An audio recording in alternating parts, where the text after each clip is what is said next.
for higher juicy news.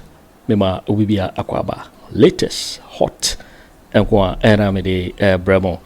Anuti Bomodia say over subscribe to channel na while I give video give us a thumbs up. Na fi share ma wo foforo so na when you be here na wo en semwa ekoso ewo Ghana memo hanum.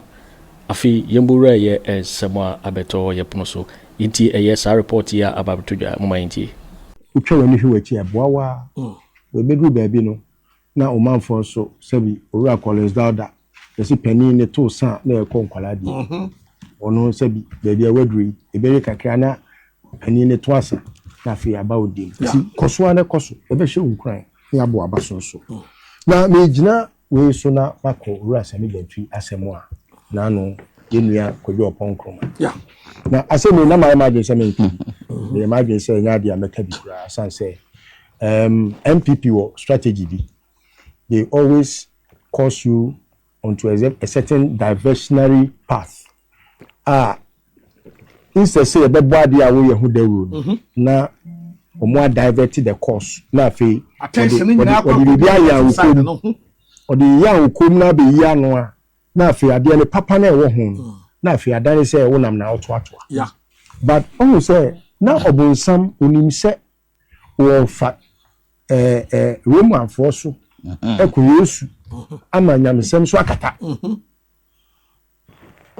na ochame kwanu onyumbi osiwoku ni wiye afa kwa na age semu de nyankopon ahia no na wahia no we ni pebi o wa yenka no yes ebi ti say Mahama he opa kofa ewiase nyina ya ane ya ne ho obepie ti say sukyerema nyame nyina ahira no Sammy Gyamfi sabi wadi ahe ade a wo ye no pani ntimi ye dabe wo panifo bebra omo Ghana ha ade a Sammy Gyamfi ye no opa aka panifo no be se wo ha ebom omo ntimi ye na wo che kwa de mo ntimi ye opa mo mfie du omo ntimi ye ade a Sammy Gyamfi de don hwe ana se bi asima ba ko be ye no opa mo mfie du omo ntimi ye na de na sabi eba ya asabi yese asembe na eba ya masachi adwuma ase twe ntumpaya na de tie ne se nipa no oni nimdie nimnyansa ewe nipa asabi ye de niema mienu na bobra nimdie ene nyansa we say put knowledge and sense and wisdom together to make sense. Only knowledge, only wisdom, nimdie only bi and a wisdom so only be. And they don't make sense. And in the other material Sammy Gyamfi try say Obama or Mokra are relevant to Ghana politics. Na Aremeyaw papa. Okay. It's I say what they said no didn't make any sense. Because on tia dia na all can say.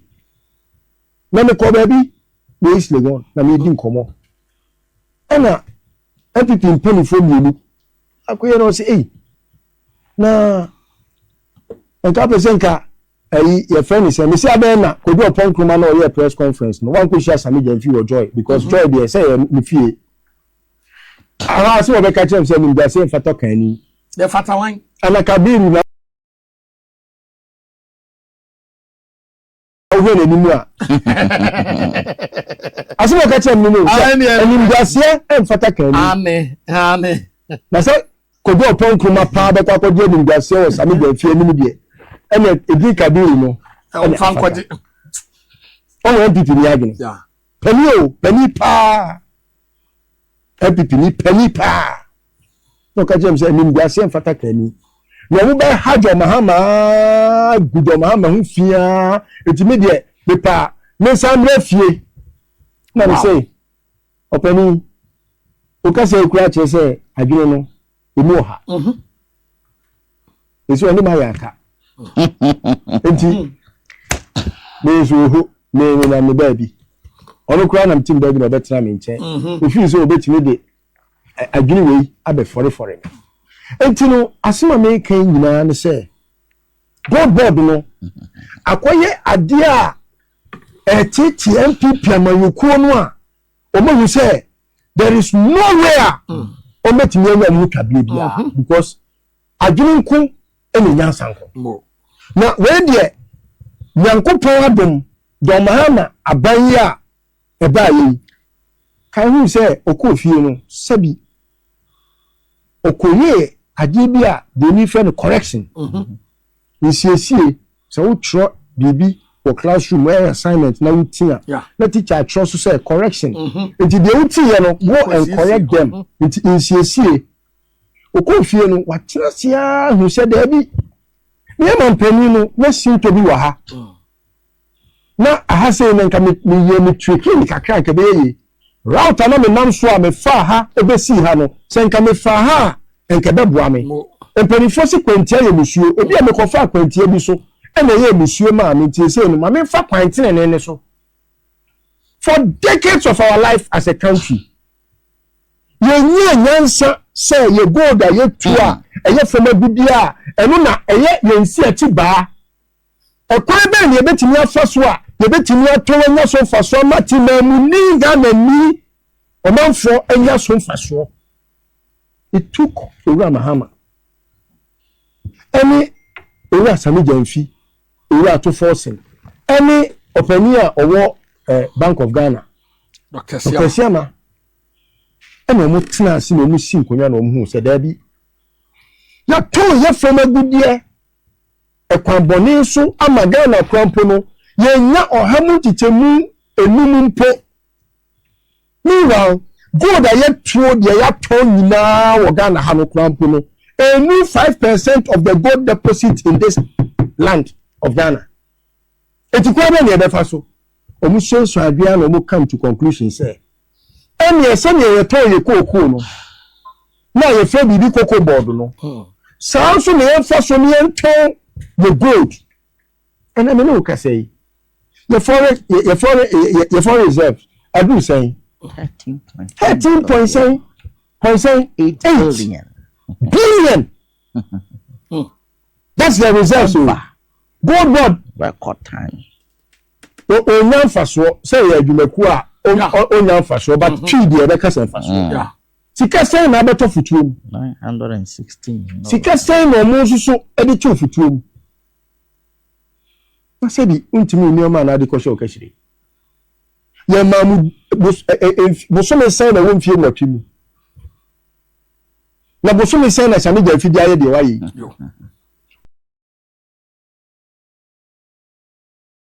What is our so many film fear what you want? Bosom say na benya. What ha?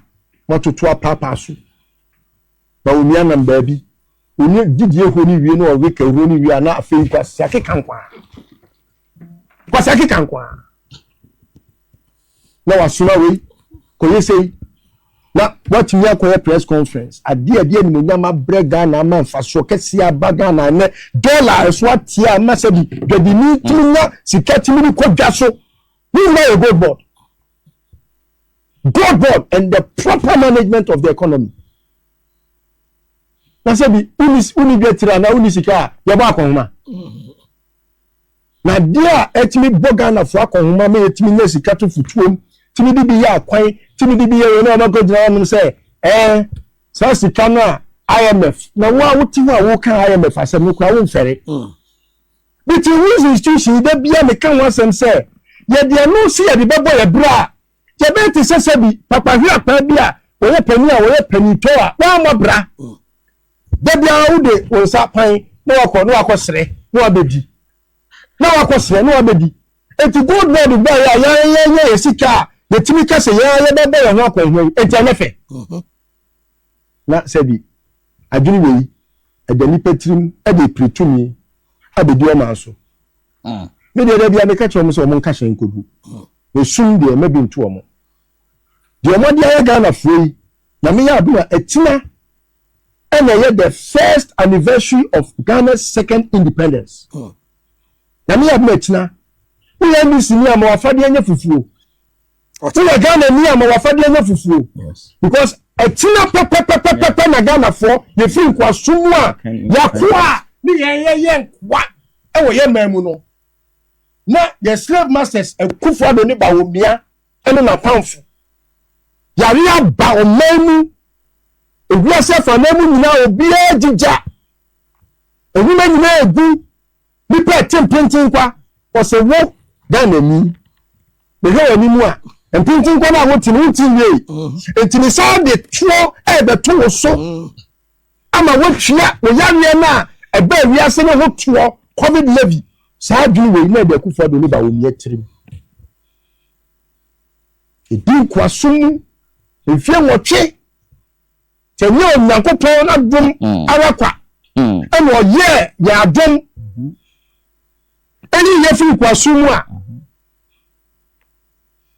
Nyankopɔn nam ne ba to Mahama so ebe ye fi kwasum a ke da so hwe ho ke da so won kwasum etimi ni Ghana fo nyina akina ya fadie nyina ye fufuo obi bia wo ya Ghana ni ma papa no so do ma pade a akina mo afadie nya fufuo we na aduro ne ye koye we de eyo man no na ye gina o man na namu ne ya bontoa a kire Nyankopɔn se Nyankopɔn ye de wase o na ya si de tumi so ya ye tumi nsa de na mi aya magana o ya si da be ye den na sa ya si de tumi so ya ye tumi nsa ye na mi aya magana do so ya si da be ye den na sa accident to me some praise the Lord. A choir na couple fast so wa ji ye fin kwasunu. A choir ni paba sabi ye pon free ha ye ko fia. Ube Chewe ni ahwe watia bi o akosa gatem. Ni pa bonfo be di ye so. O so ni pa boni di o man ni bre. O man ni sia pinye. Apinisia yesie. Pintin kwa yatie.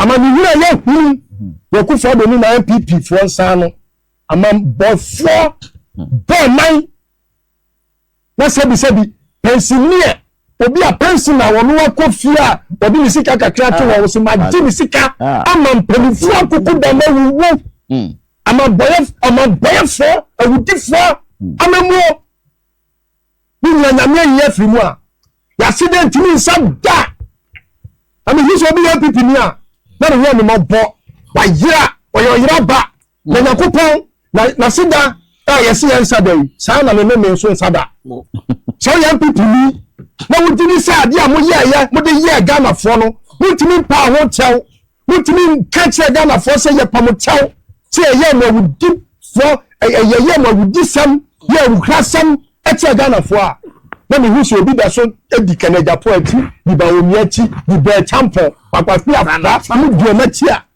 na emi ya obeye ordinary Ghana ni admitting wa from Ghana banks nyina ma any hotels nyina and now the president yes you want from na say adwini ni so a ni bebre yo adwini ni so abodi ni bebre eni ro mo na mo bre enti ni de biguso na me bodewu NPP na ma yokuo ye card a tie word no aman yokuo eya mam boyekuo NPP ye ni kwan say obi bia dom NPP eya mam boyekuo omo bom man se man tete man pansam ene do mama ba yi eti se di atena Ghana hanfie du sabi unika play da bottom crown pra upiem pra aja wo de anigye ne seye kofie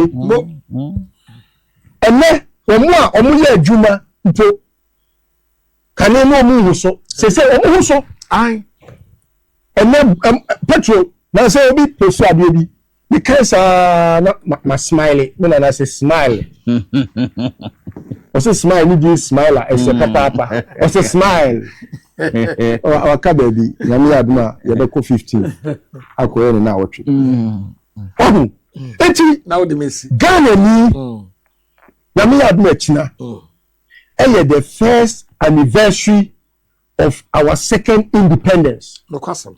We were under slavery. We were slaves in our own country. Na me aduma china na wa fadi enye fufuo.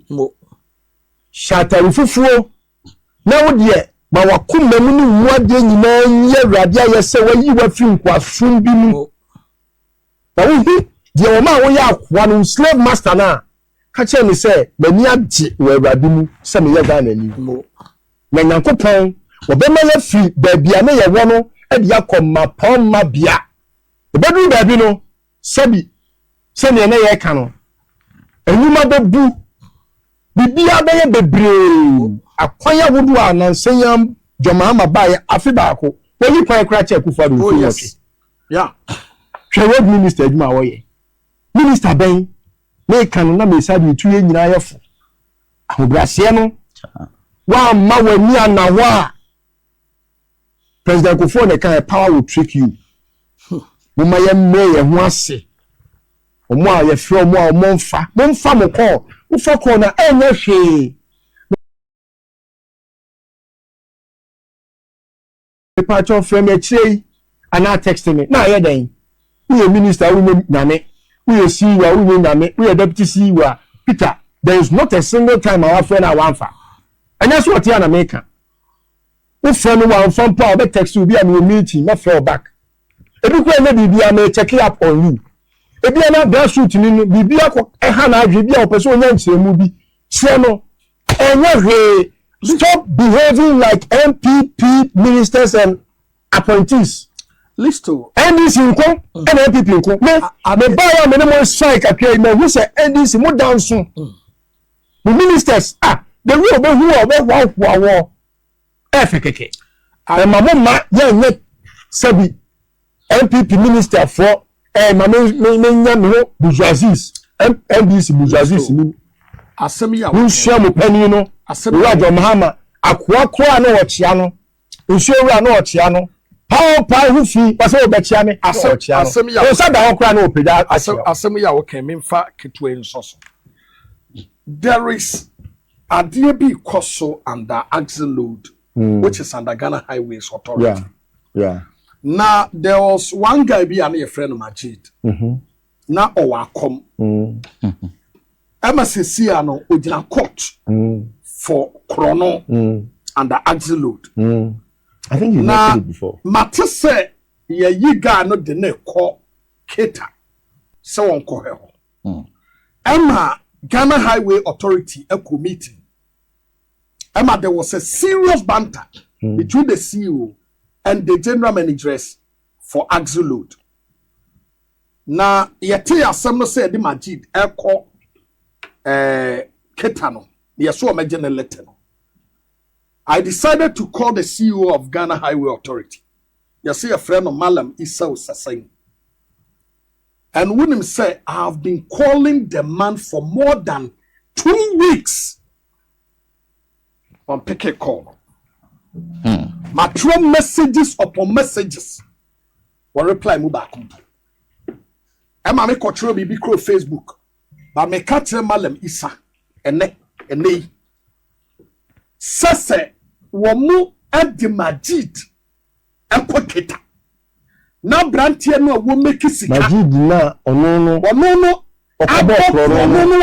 a edna court wono gina court crisis ya me no kase awakom yeli na free ho ama sese yi wono kura me ya suspend no a ensese ba bi axle load kura wono okọ na mate say Malam Issa no ene sa lady na owo axle load no post no ko amomu konyi nipa no owo akọ ayi keta no a wonu na wo make sikama government no omu konyi na free ho na omu di Majid krofo akose ho na Malam Issa ya be these things will not be sa wonu supervision no supervising over this corrupt people no ni ya ka huontie no no friend na won fa no se wan hweye no ma de koso no koso na me intel ebo mama ne say this transfer ekoso a there will be a serious demonstration in fact to help solve these problems no I would say good governance advocacy for ya adie bi say ya de number bi betudwa in subsequent programs okay sa number no number the debe report will be a or ya buyer point here or the dream. Okay. Because yen tina ho ma betting me say baby asa. Yo. NDC aban ya ewohoi e ya aban ya e ye Ghana for sebi yakoma so ade a nyankopon de amayen na yem pese ye betwa mitia na wo malami sanu a onenam ho tam NDC ni breye no a ye pantawuro na ye tie egum na wonam he ena ya mo si o Ghana Highway Authority eti de open na mote wa mo nya me fena sebi ba ko so ensa ensu na me ani kata enti na perifo se ba ko redu a ebu sebi John Mahama onu nko entimi nye president enye vice enye minister enye CEO enti na wa appoint obi bia wo ba bi owo no na sebi oye ba akofo enye bibia ekoso ba bi na obi hu enti ye de line bi betudwa ya obi ye bibia ye dwurum bia but the bread sideline by way of text messages, WhatsApp, whatever.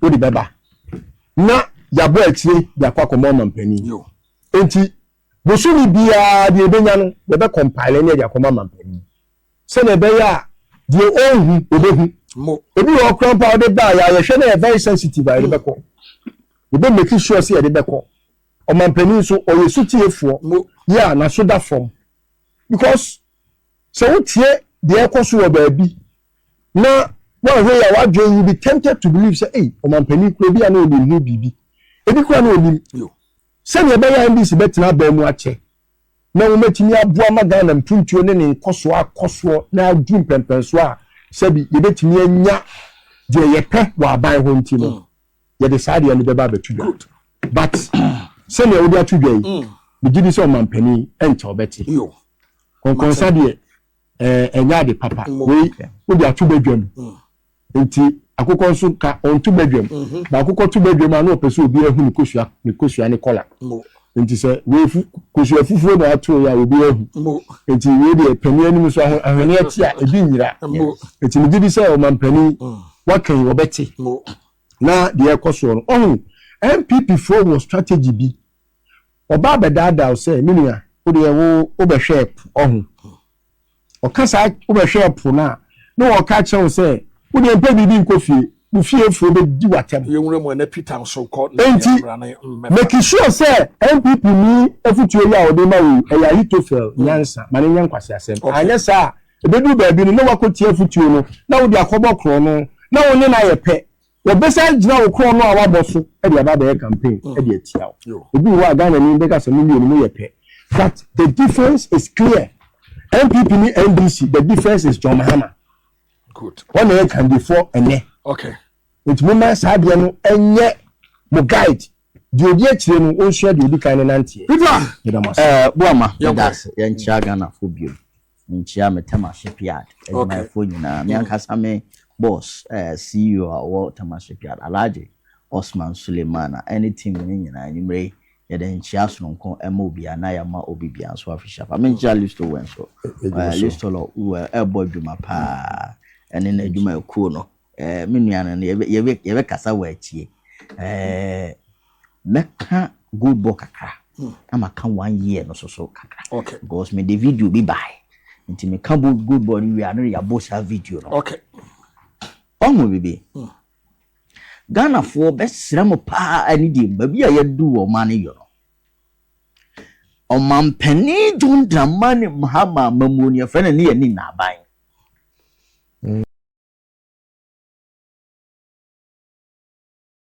na yani na de aban na Ghana for ni na da say ye benya president a obeba ye ka aman ne yo a na ye ka niama so tete enzam na ye ka ye sikasem a eden ekwanim NPP for the ekoso no a biggest shock in their life Ghana for muntemi yepa the biggest shock of their life awon mu bi da omo ankasa no mo dwene ho a emne no 2025 ne kwa wiye no omo dwene ho a wo mo nti ase ekwan a NDC ni ye papa dwom Mahama afaso kura oman no oman ya na omasan no na ye di akodu amana donko no oman ya na omama na atete apansam oman ya na omama na ye peche troka wo de koye dama so kura ne ye nto no sa oman na MPP fo jade to ho no a ene yewura John Mahama enna pamfo nyina kaye kaso bom ede oman na si brane And it said your money quiet fair. Internationally, yeah, no young we are senior fanano. Papa will be a camping. Okay. And no matter ya, maybe mamma jest. Gonna bomutin ye, will have any jest. NPP for Quatnasia no more say.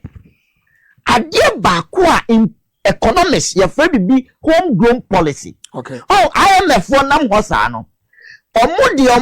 Omoda yasun na said you be Africa for ne Ghana for depending on IMF. Okay. And the IMF one who say, or my bit to say Ghana, I down one no. Yet then she say, yeah, your friend homegrown policy. And then my man idea home. Yet they bape. Not just say, be bread one more. And you man, omo day, omo nase. That's almost some bubbles here. Exactly. And not just say, oh my Ghana, I feel no.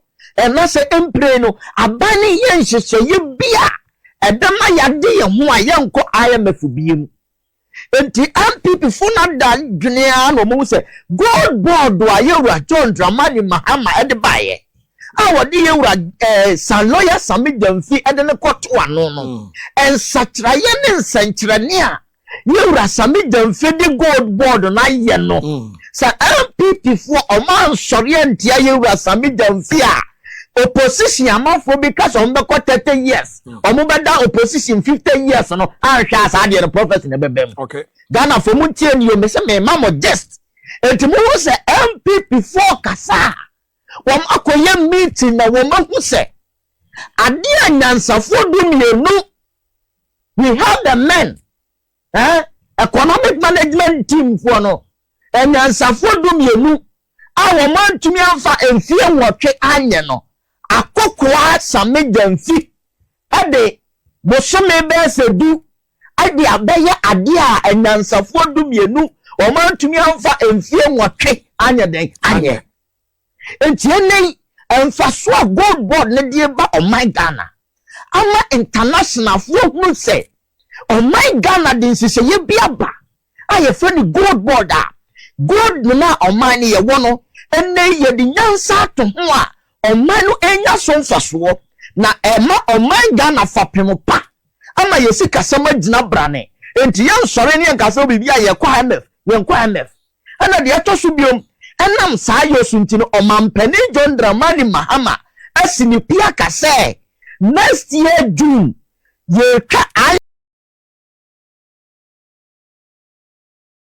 IMF nhihye ye mu yankwa IMF biom no enti saade no abo MPP for pusa ana ene omatwe wo monkranta wo Sammy Gyamfi so asane ti awani so Sammy na create ai enti Ghana for mote MPP for Kojo Ponkroma omo ye dedi a eye hurodo huradansam omo da ya adjustment of say 4 years we there ye twa a ye dan a 8 years NBC be sa dan atwa biem na ye ka 8 years me say we are enam hihye ya ye ni Sammy Gyamfi na montu a wotu a edem fasopa ne finance minister ye wura Ato Forson hihye omodi gu cross and can sign and tiase ne say mo aba mu a mo yes gold for oil na PMC wo no gold ho hihye no mo de sika ekwo wom a mo se mo ye gold for hihye no de ne ya mo ka chen say ye loss no Oma penso no loss no na ye 4.8 billion Ghana cedis. Ghana ni a wuti mo de busa nkunta ye o. Ubusa nkunta wi a na wa busa ho se enti de MPP for ye sabio ababen ne wom. Oma penso no 2024 no. Yeah. Omo boka 4.8 billion Ghana cedis. 4.8 billion for kasa so de chiri. 4.84 billion. Ana MDC yaba. And ya de Sammy Gyamfi akwato PMMC asesa na akwa ni gold board. Ana na ye enkonta. Ye bu enkonta no. Ana enkonta na kire se e ka na ye bono 4.84 billion Ghana cedis no. And na ye free 4.8 billion Ghana cedis. Ya about 2.3 billion Ghana cedis. Ana people fango ya nsem trofo ntia mu se Ada na moka.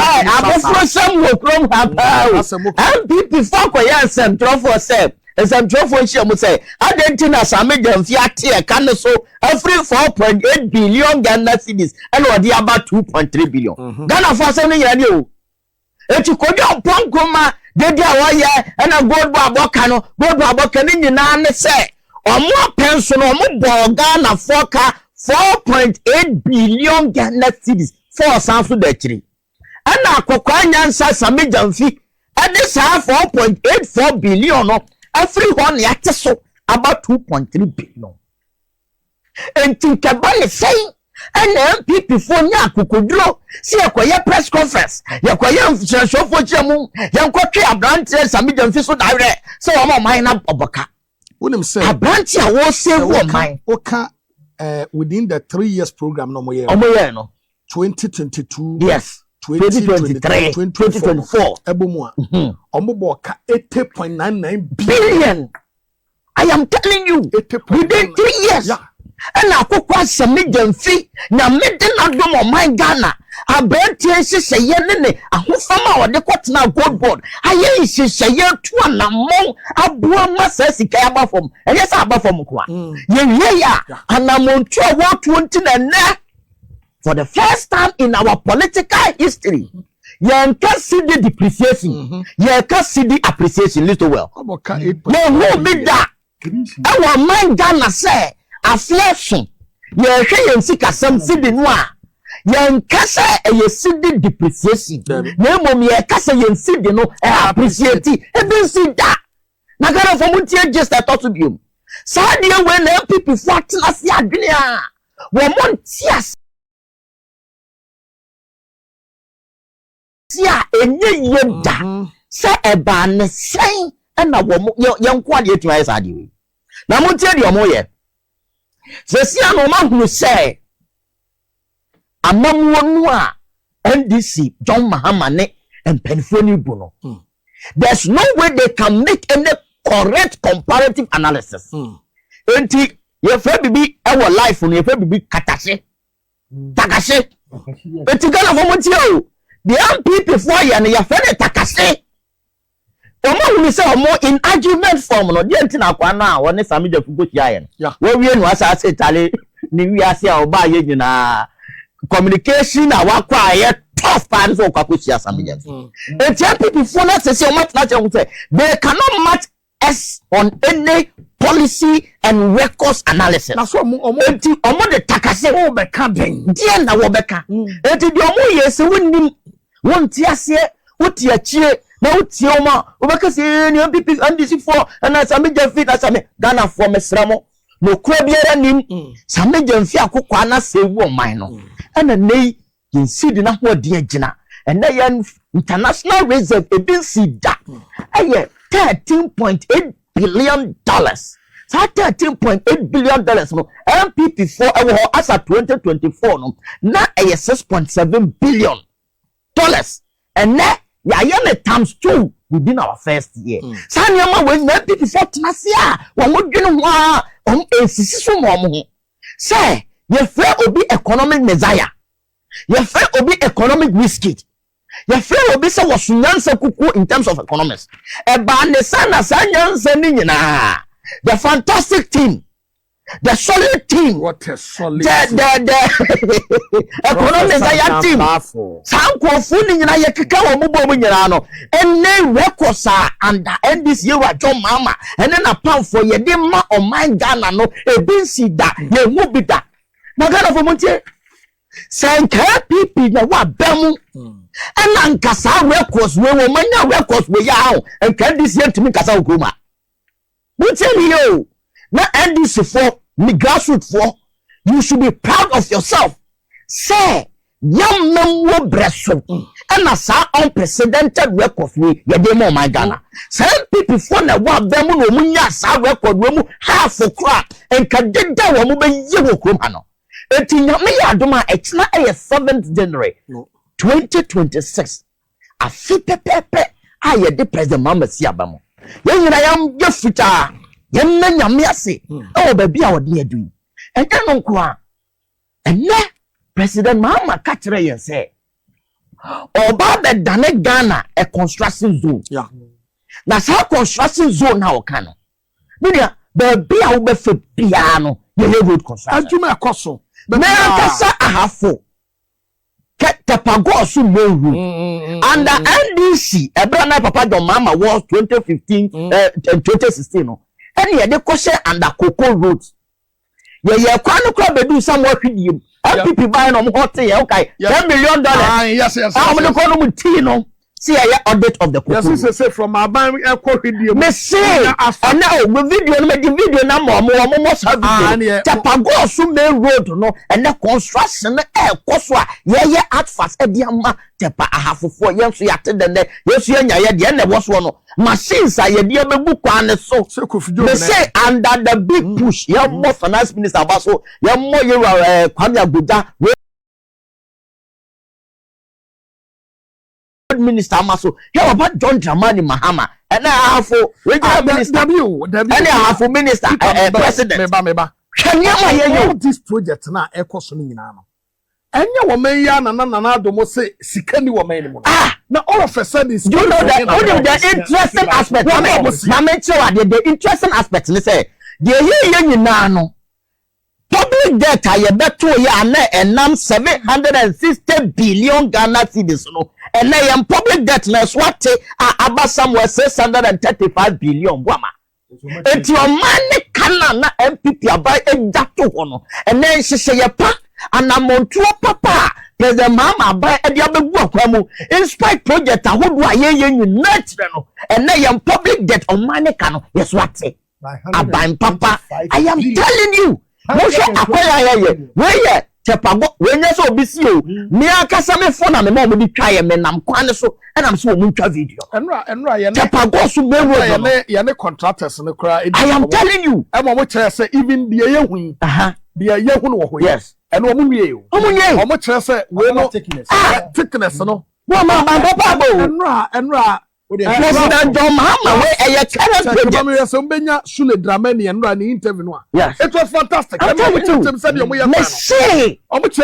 this one will be one of the best I'm telling you one man me when yes will be you me say kwanya makofa for Christmas yeah 8 good years na ye we Akufo Addo ne Bawumia ya bridge kwan to walk e kwanya na ya start you etu do goswa from goswa de ba hwidie no ni ahye kwan ase o ba ya no mo si koko yo mo koko audit e no mo hoti kwan $10 million $10 million ye de kono mu ti ye wie ye no ya fa anye kwan and under big push ye wura John Dramani Mahama bosseba o si ade a wo yo and na asema o ka kire ye ahafo ye so ye nya ye de so wonam tema botowe no hwese de construction ne esi koso. Thanks for watching. Like and share the video. You can also drop your comment. Please don't forget to subscribe. Click on the bell to turn on the notification.